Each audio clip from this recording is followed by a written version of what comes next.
Rodando com o rosto pega nele.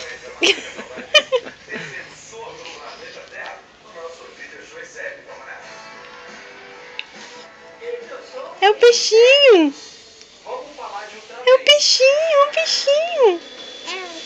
É o peixinho! É! Peixinho! Gofou lá!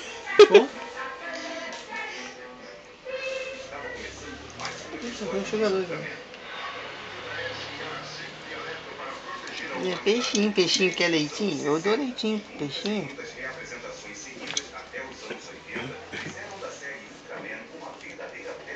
Cadê o peixinho?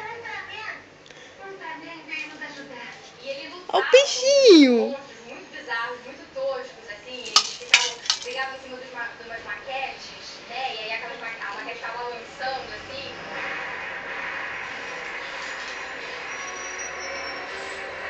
Monstros que vinham de outros planetas e tal, que ele tinha que enfrentar. Não quero mais brincar. Não quero mais brincar com peixinho.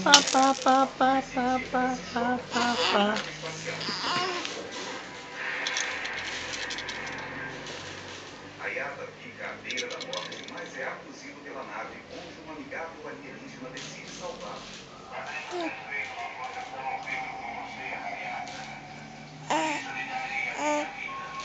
Sua vida Que bichinho.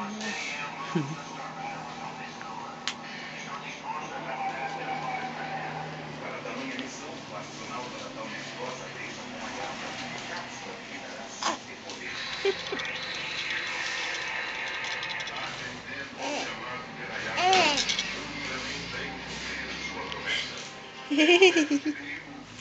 Eu não quero brincar com o peixinho, não. Eu quero brincar com a mamãe. Nhê, bebê. Nhê, bebê. Ei, bebê.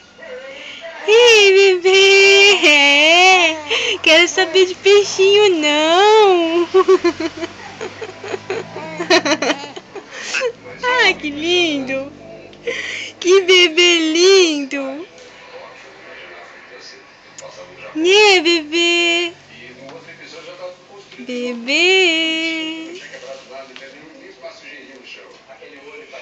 Bebê.